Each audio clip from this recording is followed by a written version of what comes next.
Alright, so in this video we are going to summarize everything related to Criterion D and what this criteria holds. So in mathematics, you should expect to have long questions with interconnected parts and a lot of lengthy descriptions.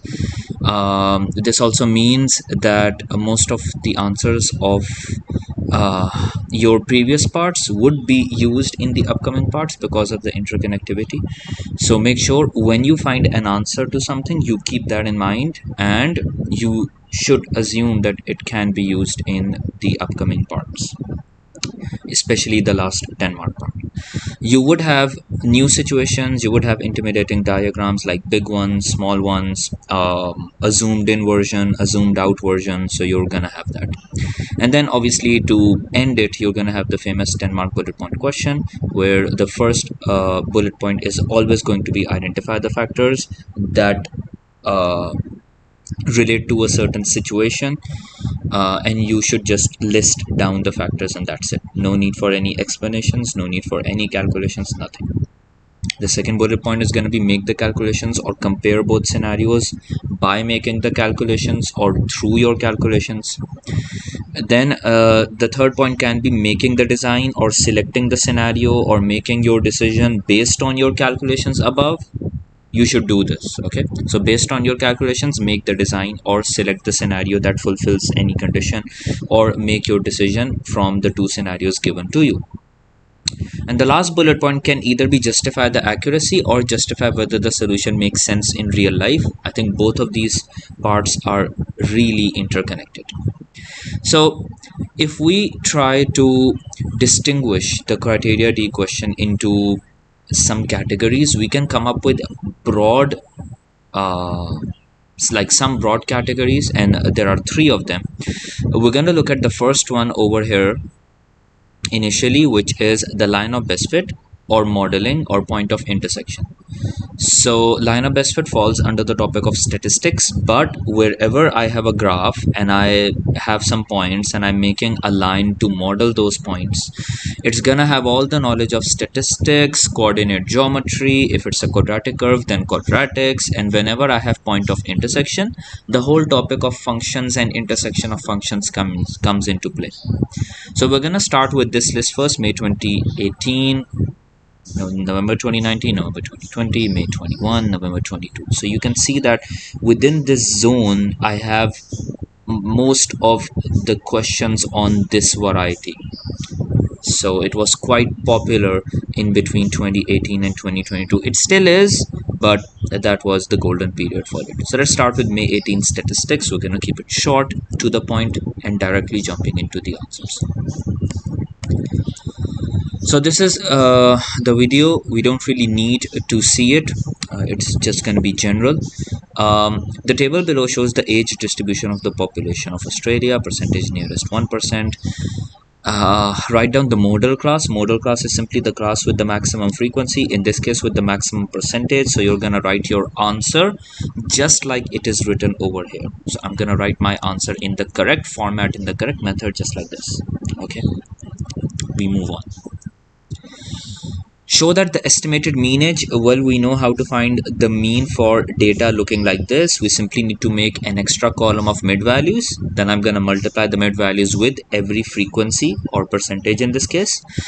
The total of that new product column is going to be the numerator, and the total frequency, or in this case total percentage, is going to be my denominator. So I need to show that my answer after I do this division comes out to be 38.2. all right, so basically this is what I am going to do, and I've already done that. So if I move forward, we have all the mid values of these data values.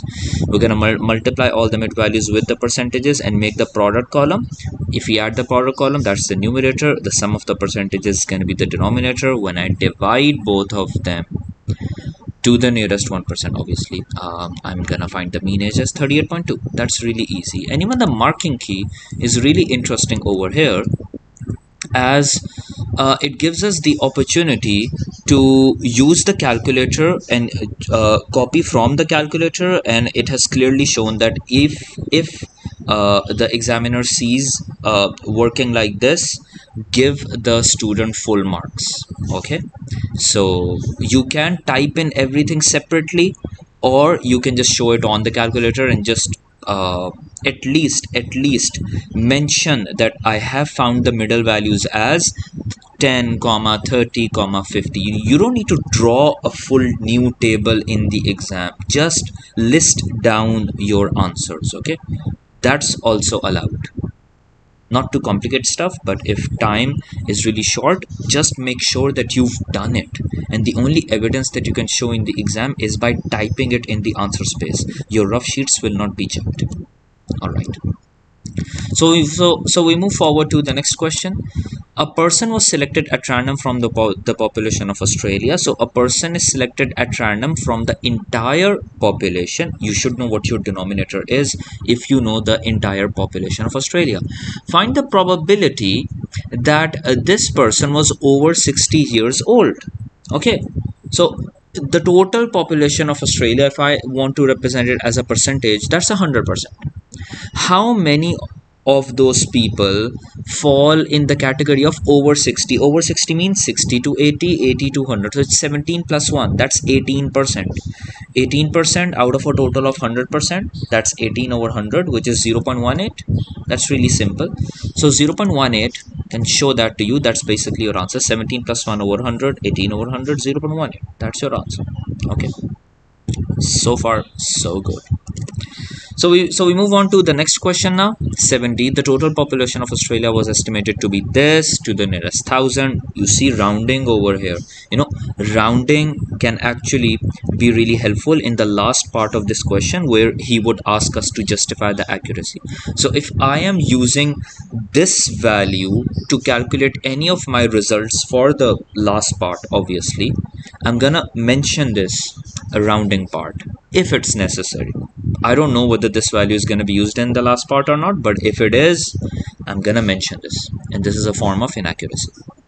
So this is the total population of Australia. Using the data in tab 2, show that 5% of the Australian population were immigrants from the UK to the nearest percent. Okay, so 5% of the total population has to be from the UK. All right, let's find the percentage of people from the UK out of the total. So how do you find percentage? What you want divided by the total, multiply by 100. I want this divided by the total, multiply by 100. I should get 5% as my answer. Okay, so when I do that, it's basically this, and this will turn out to be my fraction. What I want, the people from the UK, divided by the total population, multiply by 100. Please, whenever a question of rounding comes, you first need to perform the calculation, write down the non-rounded exact answer first, and then write down the answer after working. The examiner clearly states in the marking key that if it's a show that question or not, please give the non-rounded answer first and then write the rounded answer, because the examiner wants to know that in essence this final answer that you are typing over here, it was a result after rounding. It wasn't a result of just copy pasting from the question statement that show that this is the answer and you just copy paste that answer again. That can be considered as cheating, or just walking away without any proof. We need to give the proof that after rounding to the nearest whole number, I got 5%. Okay, just remember that. I'm not showing that working over here, but that's just a heads up. 7E. All right, let's directly show the solution. A person was selected at random from the population of Australia in 2015. Determine the probability that this person was an immigrant from the UK and over 60 years old. So you have two conditions over here. You want that person to be an immigrant from the UK, and you want them to be 60 years old as well. 60 years old, that probability was calculated as 0.18. Immigrant from the UK, that probability is calculated as 5%, which is 0.05. So we need to use decimals in both cases. So now I want both conditions to be fulfilled at the same time. It's like I want an intersection. Intersection means a combination where both properties are fulfilled at the same time. The word intersection also means and in probability means multiplication. So you want both properties to be fulfilled at the same time, which is denoted by this word and the way to solve questions like these is you first find the probability of each quality separately. Like immigrant from the UK, that's 5%, which is 0.05. That was a 5%, right? And this was 18%, which was 0.18. Why don't you simply multiply these two probabilities? And when you multiply them, you have 0.05 multiplied by 0.18. That gives you an answer of 0.009. That's basically it. Okay, so our final answer.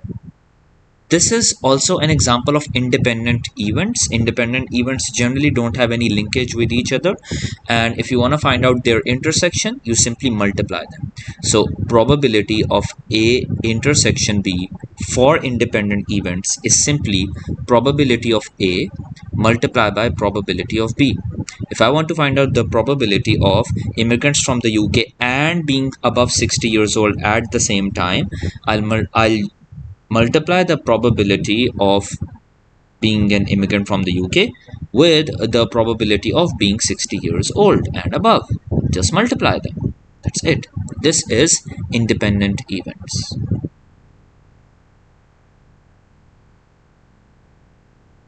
Alright, let's move forward. So now we need to make a line of best fit, and these are points. So you should know the qualities that a line of best fit must have. It should pass through all of the points. You should have an approximate equal number of points above and below the line. You should make sure that your line passes through the points, and you should also extend your line as much as to the left as you can and as much as to the right as you can. Don't stop it over here and don't stop it over here. Okay, also be a bit clever over here. If you read the questions that are to follow, you will be forced to basically find the equation of this line and make a prediction out of it, which is shown by bullet number 2. So if I want to make any prediction from this line of best fit and I want to find the equation of it as well, I should be a bit sneaky, a bit clever, and try to force my line of best fit to pass through certain points which can help me to find its equation. You know, if I draw my line of best fit deliberately like this, sorry, not like this, let me just make it a bit upwards. So if I make it deliberately like this, you can clearly see it's not passing through any point. It's not passing through this point, it's not passing through this point, it's not passing through this point. So if I actually want to find the equation of this line, I need a minimum of 2 points to find the gradient and then the y-intercept. I can't even read the y-intercept over here. It's somewhere in between 20 and 22. So making guesses is not basically what mathematicians do. So I want to be a bit clever over here. I'll deliberately make my line pass through these points, and I'll deliberately make my line have well, this is not technically the y-intercept because the x is not 0 over here, but you get my point. I can at least use this point. Okay, so this is how I will draw my line based on the concepts that are to follow. Done? Alright. Australia news: immigrants in Australia will exceed the native population by 2050. Okay, so this is actually the percentage of immigrants. It says that the percentage of immigrants will exceed 50% after the year 2050. So 2015 is shown over here. Obviously, when I extend this line of best fit out of the range of this screen, I would get to that point, but that is not shown over here. So I need to find the equation of this line and obviously plug in the year 2050 inside, and then I would basically get my answer. So let's try to see the bullet point question. Identify the factors to be considered when making your prediction. When making my prediction about this, what factors should I consider? Let's look at the marking key to see what factors does he say. Okay, so I'm making the prediction about population. This is all the data that I have and so on, and I have read the scenario carefully, all of the question part A, B, C, D, E, F, and I have seen the video. And if I have seen the video, it can also give me some options. So let's look at the marking key to give us more options on this. Okay, all right, so the marking key over here tells us about the factors. So two factors mentioned from the following: nature of the increase, life expectancy. Since it's about birth rate, so the birth rate or infant mortality rate, which is something like the death rate or something, that can also play a part in these calculations. If I want to make a prediction of the population, anything that affects the rate of population or the rate of immigration or literally anything like that, it's a factor, because I want to know about the population. So it can be rules of immigration. We know recently like Australia really put some barriers to the students who want to study there, and immigration and all of that stuff.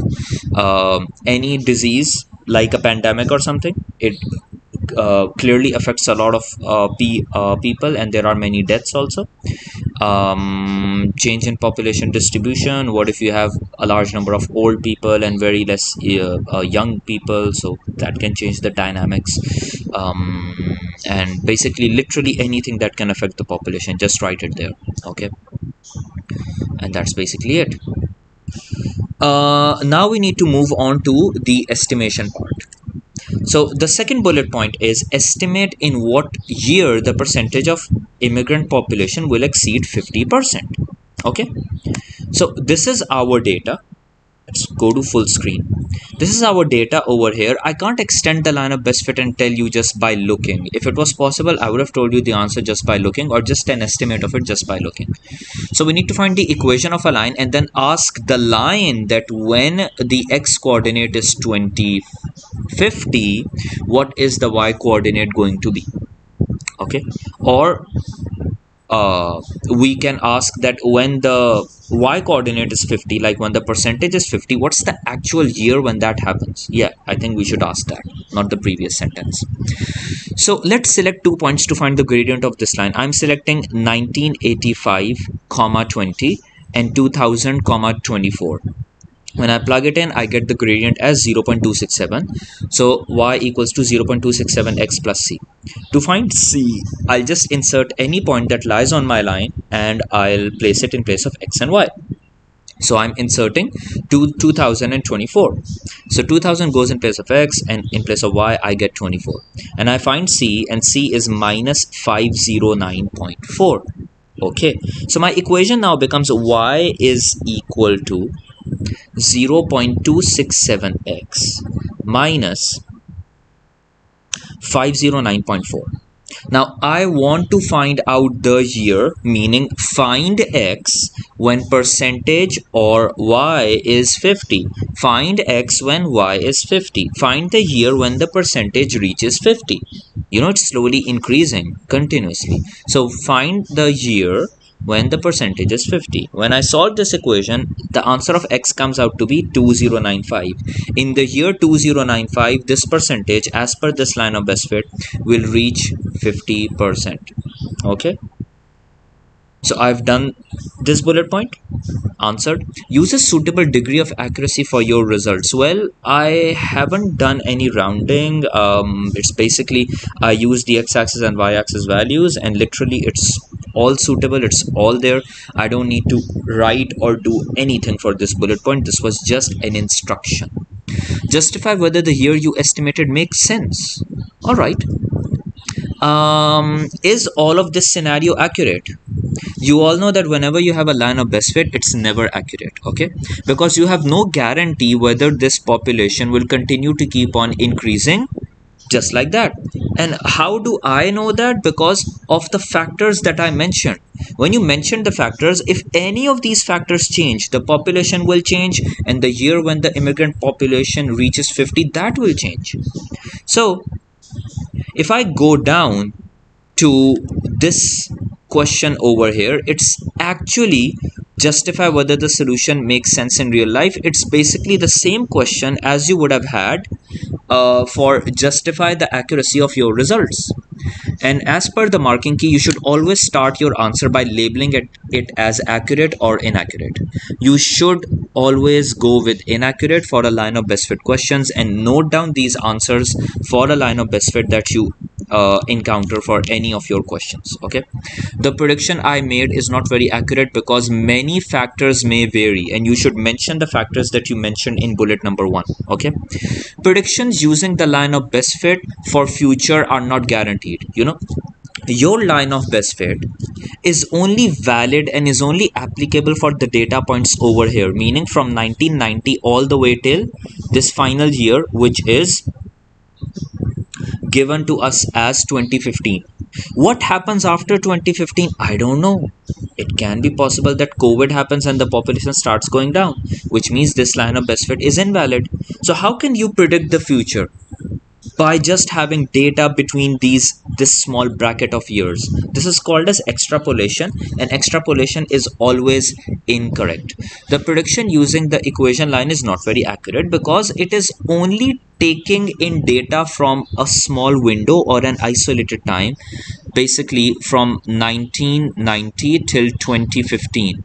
After this window or before this window, I have no guarantee whether this line of best fit is gonna be followed. The prediction using the line of best fit equation is not very accurate because it assumes that the future will follow the same pattern. The line of best fit assumes that in the future this pattern is still gonna be followed. How can I assume that? That's inaccurate. Okay, and then my predictions are not very accurate because the population human landscape can change in Australia.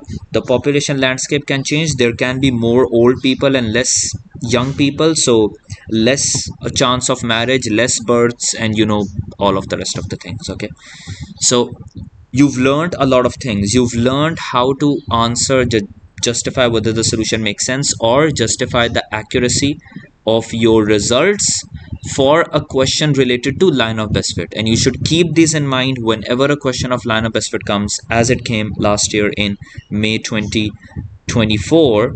You should remember these bullet points, and these will get you the 2 marks for this bullet point of justify whether the solution makes sense. All right, we move on to our last bullet point, which is comment on the news headline.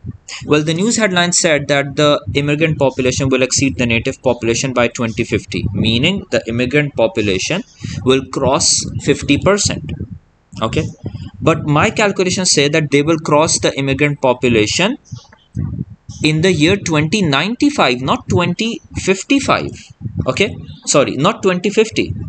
So the headline is basically incorrect because my calculations say that the year in which this is gonna happen is 2095, but the newspaper headline says that it is 2050.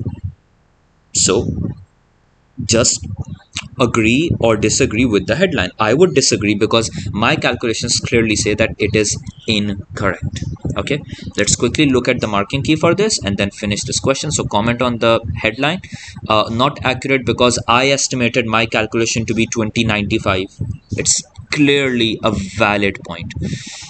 It can be correct as my estimated value is close. This is only for those people if their calculation is actually really close to 2055. Actually. Okay. Oh, sorry. I think 2050. All right.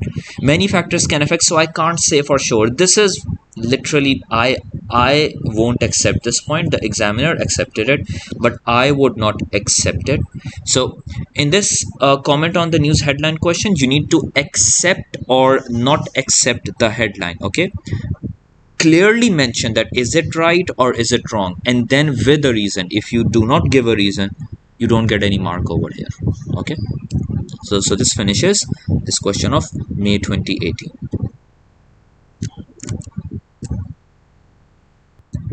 Alright, so on to the second exam in the list, November 2019, EVs, equation making, plotting, and intersection. Let's do this. So we look at this question, we need to see the video to understand what the question is about. So these are the two prices, vehicle A, electric, this is the price, vehicle B, petrol, this is the price. On the electric vehicle, you have a 20% discount. Alright, you have data about both of the vehicles, basically cost in pounds, the vehicle cost, the fuel per mile cost, the annual fuel cost. Annual means yearly. So I don't know these two, which means I need to find them obviously as I progress through the question.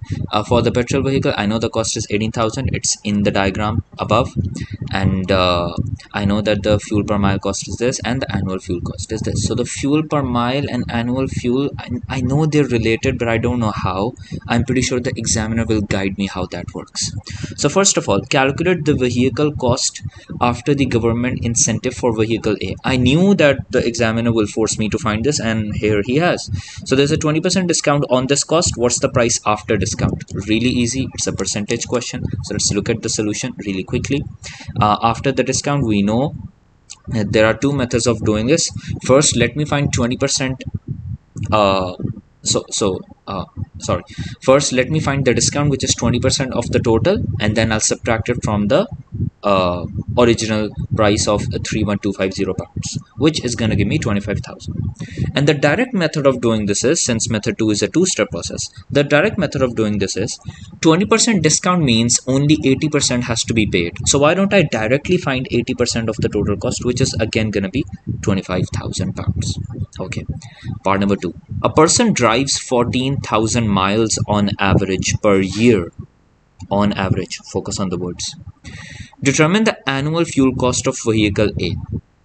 So if I know the price of 1 mile, I can multiply that by 14,000 and know the price of 14,000 miles, right?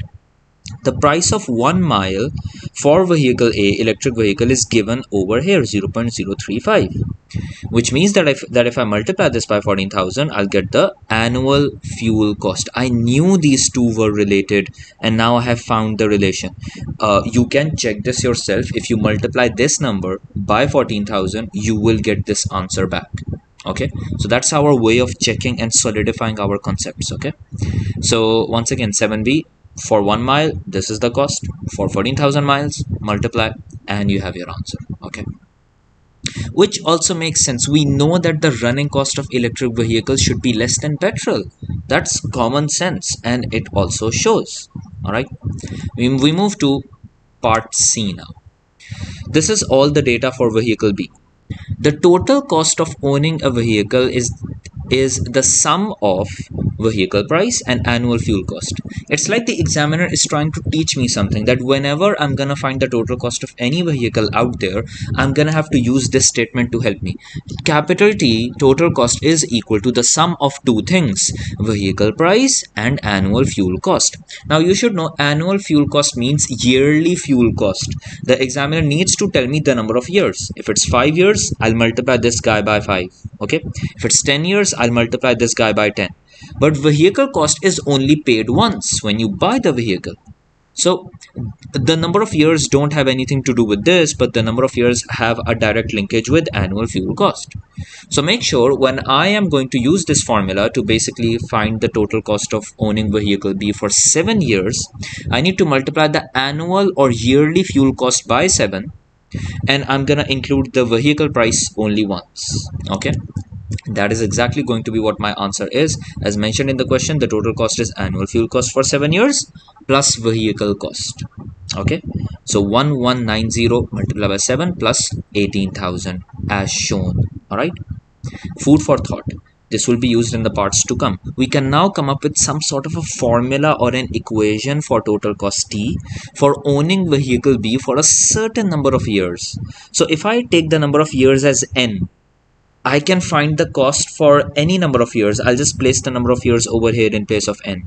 All right, for a certain number of years, n is basically number of years. Okay, so the total cost of owning vehicle B. Now, if the examiner asks me for the total cost of owning vehicle A, I can make a similar equation. That's how I learn new things. That's how I follow the instructions that the examiner gives me. And this is going to be different for every past paper question out there. You learn from what the examiner is teaching you and you just apply it. Okay. The following graph shows the linear relationship for the total cost of owning vehicle A. Alright, for n years, driving 14,000 miles, obviously it's going to be 14,000 miles because all of our calculations for annual fuel cost are based on this specific number.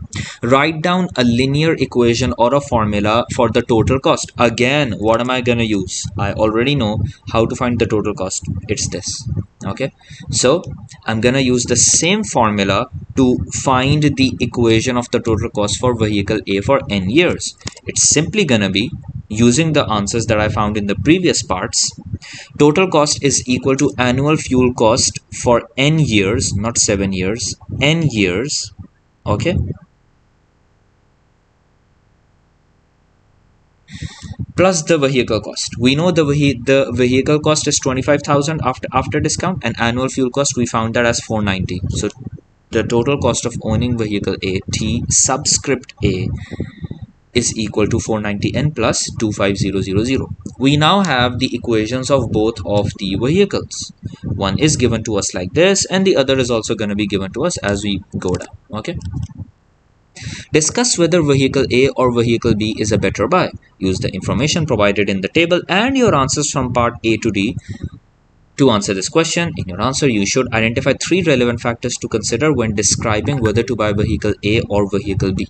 Okay, so what are the factors that you are going to consider when looking to buy any vehicle? We can solve this by common sense. We can solve this by the data given to us in the question. It's an electric vehicle versus petrol, so you should know that the environment plays a key role, the costs play a key role, the vehicle cost, the running cost, the fuel cost, the maintenance cost, and literally you can come up with everything else. Okay, so the vehicle cost except the total cost, fuel cost, which is the like per mile or the annual fuel cost, the number of miles you drive the car per year. Obviously, if you drive it if you drive it a lot in a year, it's going to be different. If you don't drive it a lot in a year, it's going to be different. The number of years of ownership or the distances traveled, obviously that also plays a role. This point will be understood after we do the next bullet points. Okay, maintenance cost and effect on the environment, because we're dealing with a petrol vehicle and electric, environment plays a key role. Okay, bullet number 2. Draw a graph that describes the linear mean straight line relationship for the total cost of owning vehicle A for n years. Simply draw the straight line graph for vehicle B. Okay, and that is exactly what I have written in bullet number 2. Draw the graph of vehicle B. Well, sorry, vehicle A. Because the graph of vehicle B is already drawn, as you can see over here. The graph of vehicle B is not drawn. You know the equation of this vehicle A, right? To draw any equation on a graph, you need 2 points that lie on that equation, that lie on that line. Now, if I see my canvas over here, the canvas over here is this. First of all, I need to know what my y-intercept is so that can easily be drawn. My y-intercept is 25,000. I know that the 25,000 lies over here. So this is one of the easiest points that I can come up with. Okay. The second point can easily be found by plugging in an n value or an x-axis value into the equation and find y. I can ask my line, bro, if the x-axis value, meaning n, is 2, what's the y coordinate? If the value of n is 4, what's the y coordinate? If the value of n is 6, what's the y coordinate? Okay, so just plug in any point. To find the second point, just insert any suitable value of n into your equation, like n equals to 2, n equals to 4, n equals to 6, and find the value of ta. I've inserted n equals 6. I got this answer, so label this as point h. So when you label this as pointers, this is approximately what the where the point is gonna be. Use this tool to draw the line. Click on it, make the line. Use this diamond to basically show the 2 points that you're gonna use to draw your line, which was the y-intercept and this one. Use the text tool to write vehicle A. You need to mention that the black line is the line for vehicle A because the examiner has already mentioned that the red line is for vehicle B. So follow the conditions. Okay, you can't just make a line and walk off. All right, you've drawn your line. Determine after how many years the total cost of owning vehicle A is equal to vehicle B. Meaning, show that from your graph or from math, when is the total cost of owning both vehicles is going to be the same. That's the same as asking me to find the uh, x coordinate of the point of intersection. After how many years am I going to reach this equality point? Now, if I've drawn my graph really accurately, I know it's 10. But in some cases, it can happen that I'm not able to draw the graph. What do I do then? I need to then use math. Okay, how do you find the point of intersection for two straight lines? Two straight lines meaning simultaneous equations, elimination or substitution. So method number one, just read it off from the graph if your graphs are accurately drawn and mark the point of intersection with a diamond. Method number two, find the point of intersection by solving the equation of both curves simultaneously. At the point of intersection, equate both equations. The total price of vehicle A is going to be equal to the total price of owning vehicle B. This is the same as we do intersection of functions, which is f of x equals to g of x or y equals to y, because t over here represents the y-axis variable. Okay, when I do that, n comes out to be 10 years, which is exactly equal to my answer over here because I have drawn the lines accurately. All right, this is the years it will take for the total costs to be equal, which is the x coordinate of the point of intersection. Bullet number 4, since you found your answer, can you justify whether vehicle A or vehicle B is a better buy and how this may impact communities and the environment? Meaning your answer should have a close relationship with any environmental factors while you make your decision and also the mathematical calculations. Okay, so you can't just say, since I like electric vehicles, let me buy them. No, it has to be mathematical, it has to be logical, and it has to depend on the factors that you mentioned. It has to depend on the calculations that you've done. Okay, so you have some answers. Number one, the electric vehicle is better for the environment, and the electric vehicle is better only if you plan to own the vehicle for more than 10 years, because only after the point of intersection has happened at 10 years, the price of vehicle A becomes lower than vehicle B. All right, what is this point? Clearly see that the price of the petrol vehicle is lower, the price of the petrol vehicle is higher. If you don't reach your point of intersection, you'll mathematically you'll be at a loss because your electric vehicle is way more costlier, if that's a word, as compared to the petrol vehicle. So if you want to go for an electric vehicle, the black line, make sure you cross 10 years of ownership. Only after 10 years you'll start to see the benefits of owning an electric vehicle, where you will see that the petrol vehicle becomes more expensive and the electric vehicle is going to be less expensive. So the environment point is really important because the examiner clearly mentioned the word environment in the bullet point question. Okay, so mention both points related to environment, related to math. All right, comment on the accuracy. Again, not accurate. Why do I say not accurate? Like, you've done the math correctly, you've done the analysis correctly, I haven't seen any rounding done. Where do I see any inaccuracy? This is the inaccuracy. A person drives 14,000 miles. What's the word here? On average. You look at the cars that are outside your house at this moment, like 4 cars, let's say four cars, for example.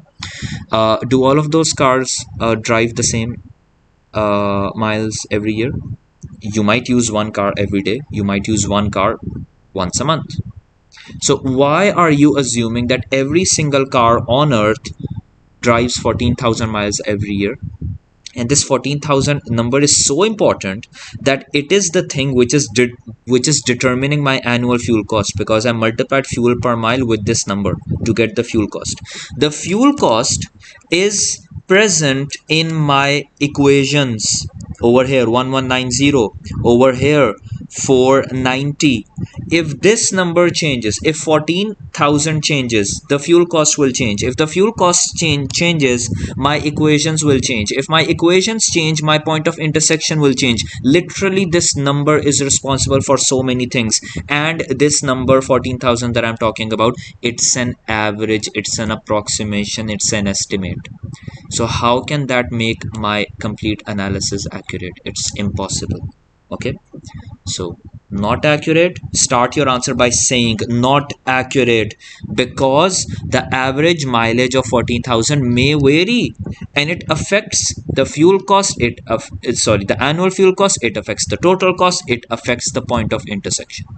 Okay, weak reasons are I rounded my answers to get the number of years. I did not include other factors like running cost. Like my equations only have fuel cost and vehicle cost.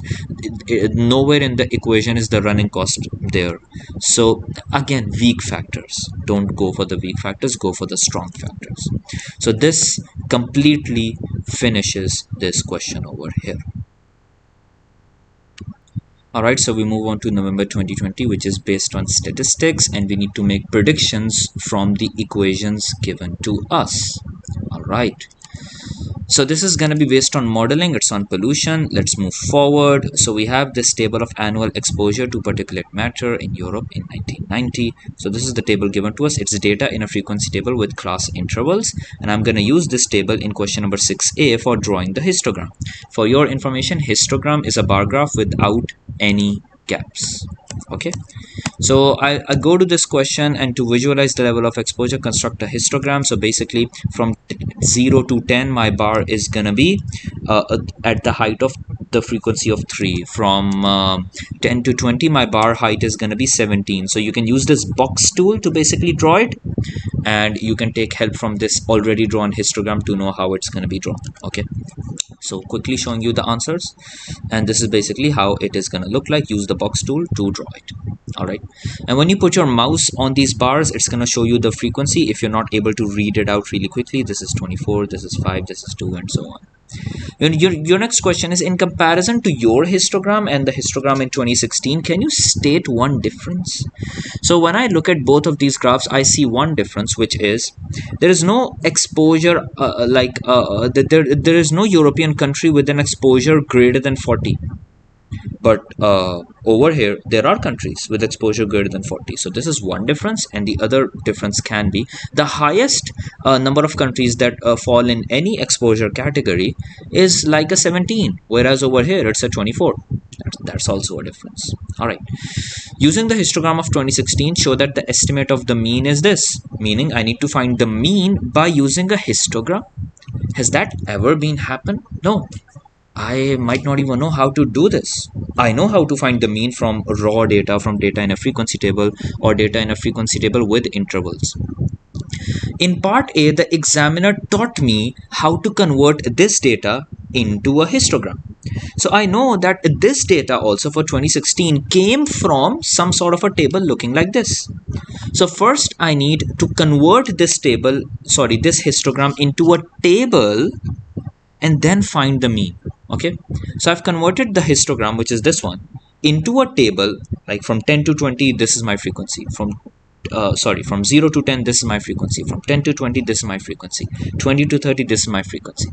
Now you've done it before in previous past papers. You need to find the mid values. 0 to 10, it has a mid value of 5. 10 to 20, it has a mid value of 15. You make the product column. The sum of that product column is going to be the numerator. The total frequency is going to be the denominator. You divide them, you get the answer. Show that after rounding, you get the answer of 15.3. You need to show this number, and you need to show the rounding. Okay, you move forward. All right, so as you move forward,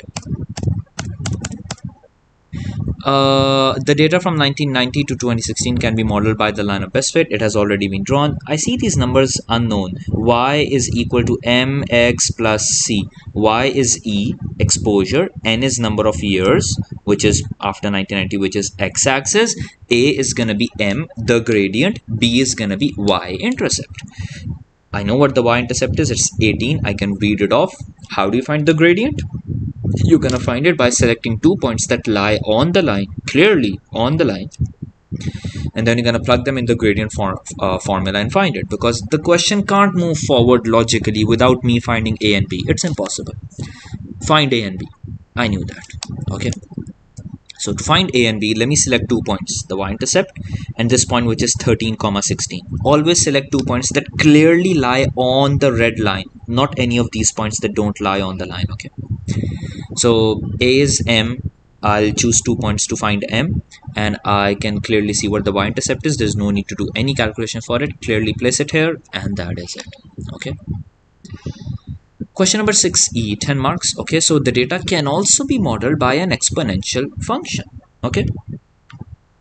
So you are a statistical advisor to the government and you want to reduce annual exposure to a level below 13 by 2030.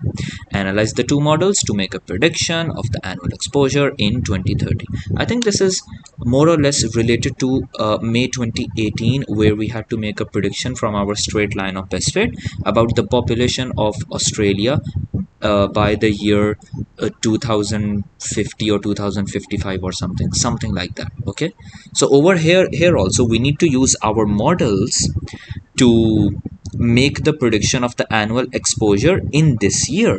Okay, so it's all plug and play.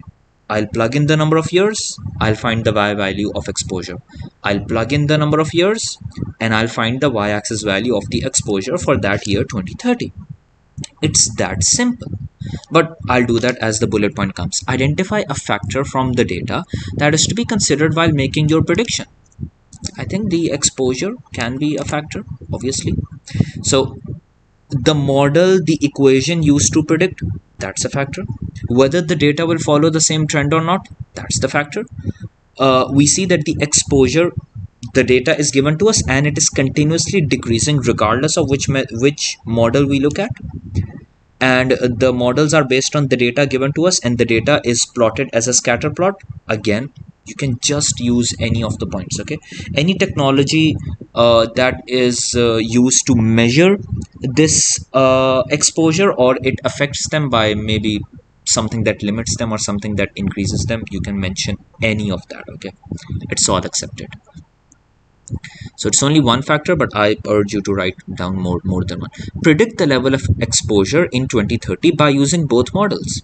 So years after 1990 means this is 1990, 1995, 2000, 2005, 2010, and this is 2020. Okay, so when's gonna be 2030? You need to plug in a 40 in place of n in both of your models and find the value of E. It's that simple. Okay, so I'm gonna do that really quickly and I'm gonna check my answers. Predict the level of exposure in 2030. The x-axis is years after 1990. 2030 means 40 as the value of n. This years after 1990 thingy also happened in the exam May 2023. We're gonna look at that in a bit.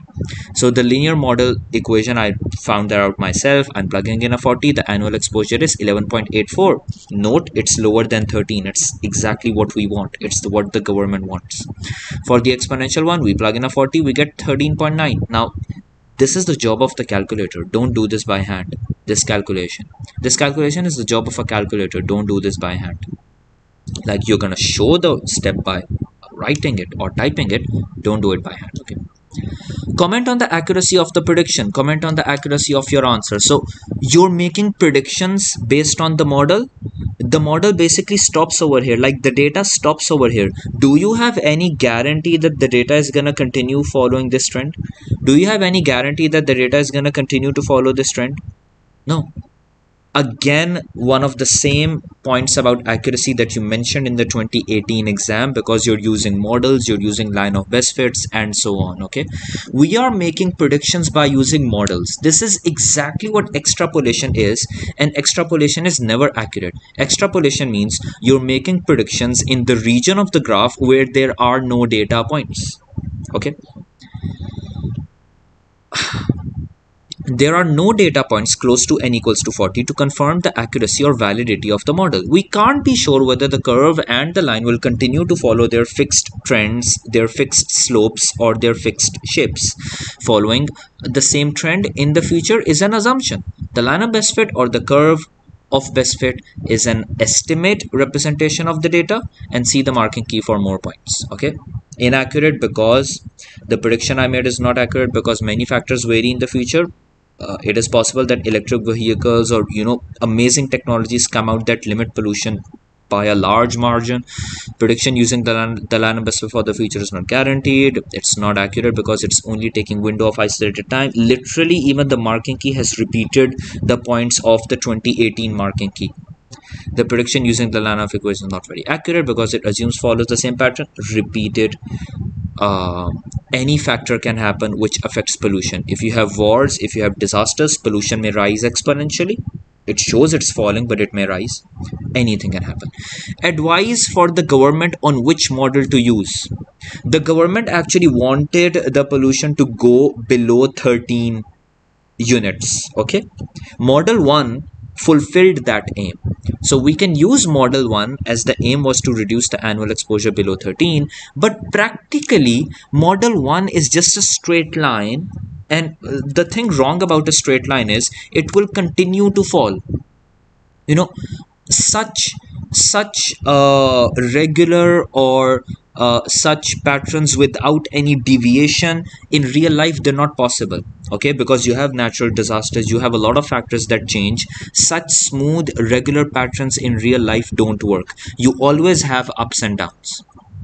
So while model 1 might look good on paper, and it may predict that the annual exposure goes below 13, but practically model 1 is a straight line, and straight line will continue to decrease till the annual exposure eventually becomes zero. There's nothing stopping this from decreasing all the way till zero. Is it possible for a community or a society or a country to produce zero pollution? Not possible. Honestly, not possible. That does not make sense. Zero annual exposure is not practical and does not make sense. Whereas model 2 seems more practical. It decreases and eventually stabilizes at some value. Well, through some technology you can somehow stabilize the level of pollution to not increase and get stable at some level, but you can't continue to keep on decreasing. That's not practical. Okay, so this finishes this question over here. We now move on to May 21 sprinters. Again, statistics. We're gonna have line of best fit, and we're gonna have the equation already given to us in which we're gonna plug and play and do all of our work. So we move to this question. We have a video, we'll watch it. We have the script. Data in a frequency table. Find the mean, median, mode. We know how that's done. Mode, the highest frequency. We know that's 0.78. Median, we're gonna use the total frequency, which is 20, and plus 1 divided by 2. 20 plus 1 divided by 2, that's 21 over 2, that's 10.5. Use the 10th and 11th term. Find their average. You're gonna see that. How do you find the mean? You make a product column, you add all the numbers of that product. That's your numerator. The denominator is going to be total frequency, which is 20. You quickly see those answers and you're going to get them. It's really simple. Okay, so all the description is given over here. You have the mode, you have the median, the calculations, and we have the answer is given to us, but obviously the working needs to be shown because it's a show that question. I need to show all of the working possible. Okay, especially this is really important. Okay, now groups of sprinters are basically taken into account. Draw the line of best fit. Now basically when people draw this line of best fit, they make the mistake of considering these points and eradicating the importance of these points, or in some cases they consider these points and totally miss these points. You cannot do that. You need to make a line of best fit that caters for everybody, just like this. Okay, now you may be thinking, sir, this is a bit too far away, this is a bit too far away. Don't care, man, just follow everybody. Okay, so when you draw the line of best fit, you're gonna draw it like this, and please make sure to extend it all the way up till this point and extend it all the way up till this point. Okay, don't leave it hanging, because if you don't draw the line of best fit beyond this point, who the hell is gonna find out this answer? All right, never do that. Draw the line of best fit all the way up till your graph allows. All right, so make sure that you draw that your line of best fit extends fully to the left and right. Use your line of best fit from C and write down the value of R when H is 4 and R when H is 7.5. So when H is 4, what is R? 1.1. When H is 7.5, what is R? It's 0.86 or 7, something like that. So all of your answers are allowed, easy scene. All right. I've seen a I see a formula which I've never seen before, but the examiner will tell me what it is. Calculate the value of W. Okay, so I want W. R should be given to me. When R is 0.77, easy. Plug and play. All right, but you need to show rounding. So first show the non-rounded answer, then show the rounded answer to two significant figures, which means two non-zero numbers, 0.69. That's it. Show that question. Oh no, it's not a show that question. It's a calculate question. That's my answer. Easy scene. So the examiner has shown me, if you have your value of R, you can find the value of probability, which is W, by inserting into this formula. And since W is probability, its answer should always be in between 0 and 1. That's the whole logic of probability. And you would be saying, sir, how will we get the value of R? You'll get the value of R by looking at your graph. So you get the value of R by knowing what the value of H is. So here's the trick. First, know what H is. Use the graph to find the value of R, and then plug in that value of R into this formula to find W. You get the sequence of events. You're going to use that in the 10-mark bullet point question. This is how the examiner prepares you to attempt the calculation part for the 10-mark question. It's 8 marks over here. Identify two relevant factors which are affecting your probability of winning. What affects W? What's used to calculate W? R.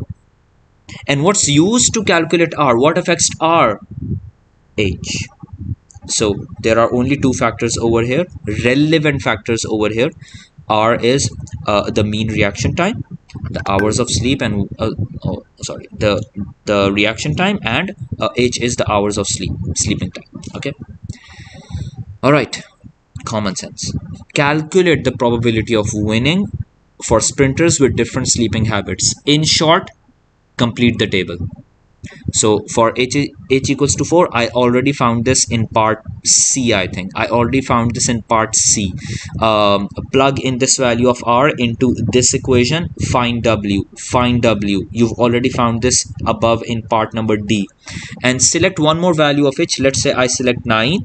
Go to your graph, look at the value of R from the graph, plug in this value of R into this equation, find W. You will see that as the number of hours of sleep increase, your reaction time decreases, which is a good thing. Reaction time decreasing means you're gonna start the race quicker, and your probability of winning should also increase, because if you start the race in a quick manner, your probability of winning should increase. Factors affecting, we've done that. Calculating, in short, complete the table. All of the calculations are shown. You're going to complete the table, and this is what your final table looks like. As the number of hours increase, the reaction time decreases, and the probability of winning increases. Easy. Common sense. Comment on the relationship between probability of winning and sleeping habits. Probability of winning as the sleeping habit. So as you sleep more, your reaction time falls and the probability of winning increases. But it's a comment question. You can't just leave it over here like this. Is the probability of winning only dependent on how much you sleep? What if your sleep cycle is okay, but your diet is at fault? We all know athletes cannot mess up their diets. What if everything is okay, but you don't train? It's like you're sleeping and your diet is okay, but you don't study math. How do you expect to perform well in the exam? It's not possible. Okay, so you're training. So do make sure that you mention the other side of the story also. We should not assume that the probability of winning will continue to increase as the sleep time increases beyond the values given in the graph, because apart from sleeping time and reaction time, the probability of winning also depends on other factors like natural talent, CR7 versus Messi, fitness, experience, training, and all of that stuff. Justify the accuracy. It's a line of best fit question. How the hell can that be accurate? It's inaccurate because the line of best fit may not be valid beyond the data points given to us. I deliberately used my line of best fit to calculate answers in this range. Over here, the data is not given to me. How the hell am I assuming that the line of best fit is going to continue to follow this pattern over here? It might fall. I don't know. Okay. And number two, common sense. You're using a non-linear pattern of data points. Non-linear means a curved pattern of data points, and you're forcing me to model them through a straight line by using this button. How is that possible? That's an inaccuracy in itself. Okay, so extrapolation, all of those points that I mentioned for the third time now, from the scatter plot, the relationship between reaction time and sleep time does not look to be a straight line. It's not linear. All right, this finishes this question as well. All right, so the final question in this list, November 22, linear and quadratic modeling, equation making, and point of intersection. So we need to know how to make the equation. Well, we learned that in November 22 also. Let's hope it's a repetition for the linear part, but quadratic seems to be a bit new. So let's learn that as well. Okay, so this is our question over here. It's on machine learning and AI, again scientific and technical innovation. So the graph below shows the data for the eigenface method. The success rate is the y-axis, that's capital E, n is the x-axis. Find the value of b and c. B is the gradient, c is the y-intercept. Even the symbols are repeated because in November 2020 this was exposure. It's now the success rate. Okay, so over here I need to find the values of b and c. C can easily be found, that's 50, and for b I need to find 2 points that lie on my curve, plug them in the gradient formula and get my answer. So I did that. That's 0, 50 and 4, 60, and that is basically done. My answer is 2.5. Game over. Okay, now I'm using quadratic modeling over here, and the function used to model this is some other method, Fisher face method. That was the eigenface, this is Fisher face. It's modeled by a quadratic equation in the vertex form, which is given to us as y equals to a x minus h whole square plus k, where h is the x coordinate of the vertex and k is the y coordinate of the vertex. The sign has to be reversed over here, so this is a plus 8, and there is no reversal of sign over here, so this is a plus 96. Everything is making sense. This is the negative value of the coefficient of a, which means the curve is a sad face. We can see that, so everything is making sense. All right, let's move forward. Show that the function passes through a point. To show that a function passes through a certain point, you have 3 methods for it. You can insert the x coordinate inside this function in place of n and see that the y coordinate turns out to be 42. So you can insert n equals to 2 and your answer will come out to be 42 for f. Okay, or you can insert the y coordinate and find x. I know that's going to be a long method, but you can do it. Your answer for x would be 2 and you might get another answer, but that's not a recommended method. Or you can insert both the x coordinate in place of n, the y coordinate in place of f, and see that the left side comes equal to the right side without moving anything to the left and right side. Okay, it will turn out to be true. Or you might get 0 equals to 0. That's also fine. Basically the left side should come equal to the right side. Okay, so choose any method. Insert both coordinates or insert the x coordinate. Find y. That's really simple. Okay, find the first value of n where the Fisher face method will have a higher success rate than the eigenface method. Okay, so find the first value of number of observations where this method of Fisher face is gonna bypass and become higher than eigenface. So the eigenface was a straight line. It was looking something like this. Okay, throughout this region, eigenface method, its success rate is higher than Fisher face. You want to find the first value of n where Fisher face gets higher than eigenface. Okay, meaning find the point of intersection, and not just any point of intersection. Find the first point of intersection, because eventually when I draw this straight line, they're gonna cut at 2 points. So I want the first point of intersection where Fisher face gets higher than eigenface, because in the second point of intersection, Fisher face is gonna go lower than eigenface. I don't want that. But who was gonna tell me this scenario? This is what Criterion D questions are all about, linking information. You have the graph of the straight line drawn separately, you had this drawn separately. You had to basically visualize them as being drawn on the same diagram as I have done in my solution over here. No one's gonna tell you this, okay? You want to find this, and specifically you want to find the x coordinate of this, because the question says find the first value of n. The question does not say find the success rate. I don't want the y coordinate, I just want the x coordinate, okay? So how do you find the point of intersection of two functions? Equate them. F of x equals g of x. F equals e. Alright? You have found the equation of both of them.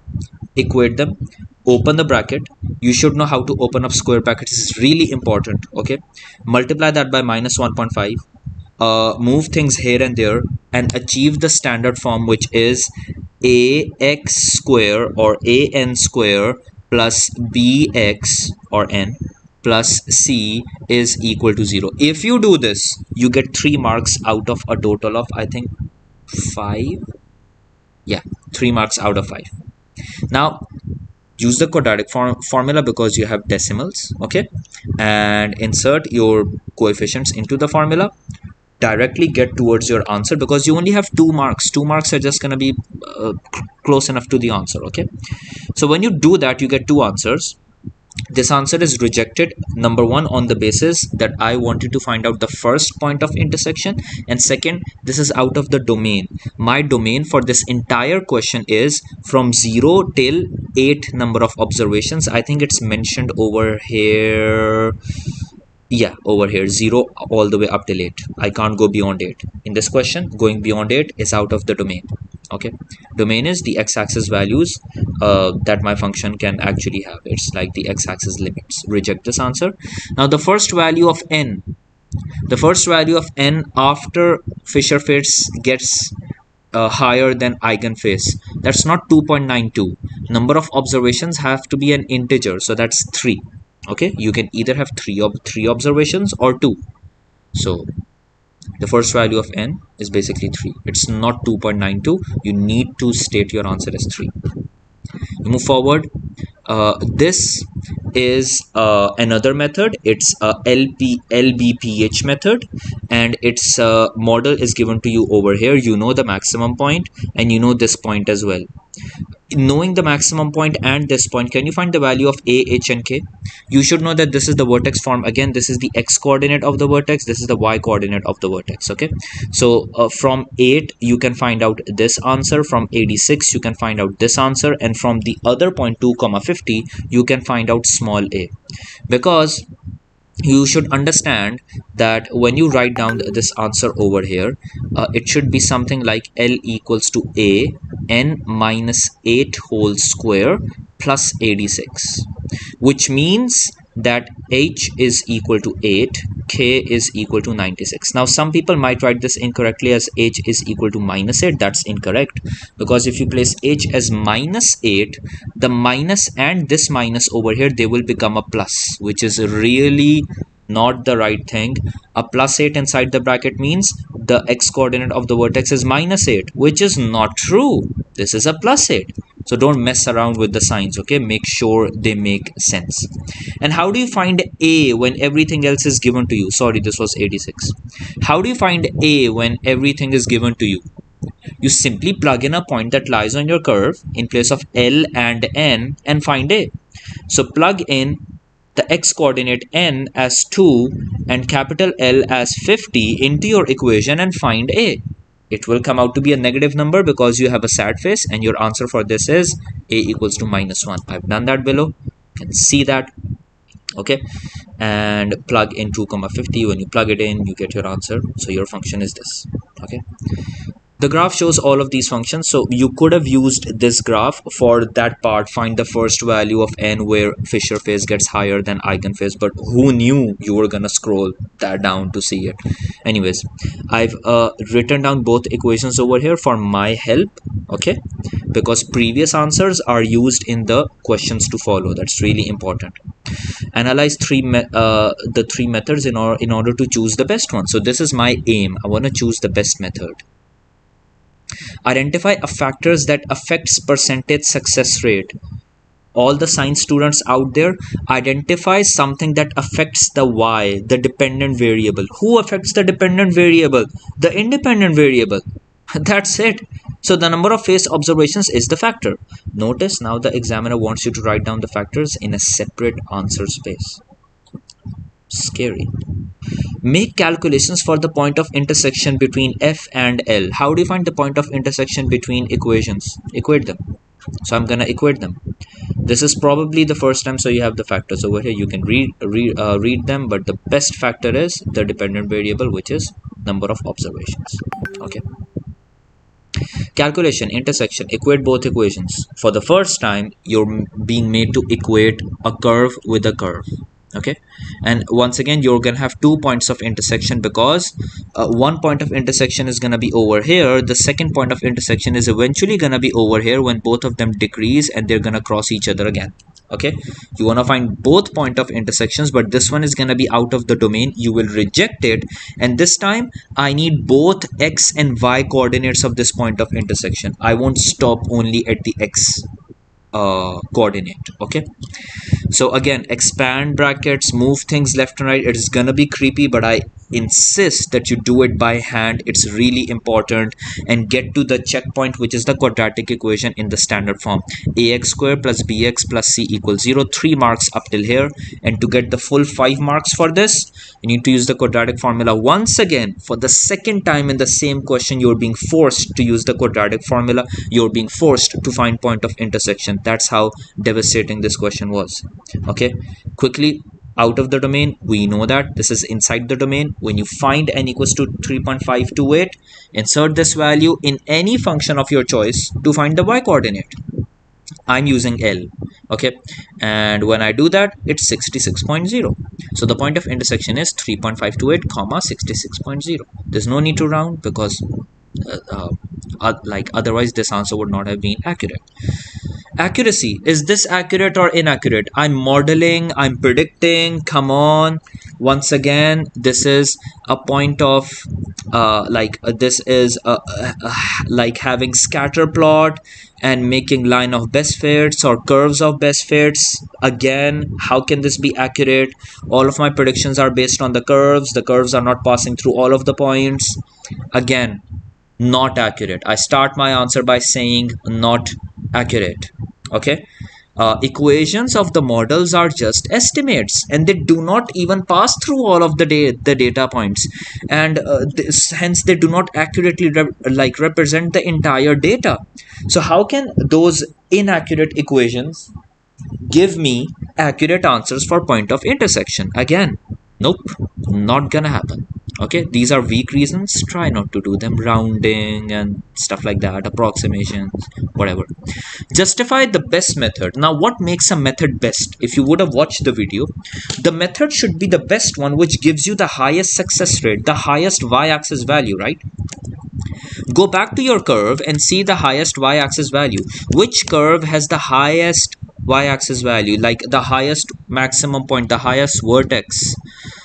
It's Fisher phase. Okay, but there can also be other representatives for the best model. If you look at the initial range, eigenphase is the best. And if you are given the opportunity to extend the number of observations, both quadratic models are eventually gonna fall. But eigenphase being a straight line, it's gonna continue to rise, so eventually it's gonna win the battle of the maximum success rate. So if you go beyond 8 as your number of phase observations, eigenphase is the best for very low observations and very high observations beyond 8. But Fisher phase is the best within your domain as it gives the highest success rate. So note the thing that you actually need. I want the best model. What makes a model best? Its success rate. The higher it is, the best it is. Okay, that finishes this question also, and it finishes the entire category. So we have finished all of these 5 past papers in almost an hour. I hope this helps.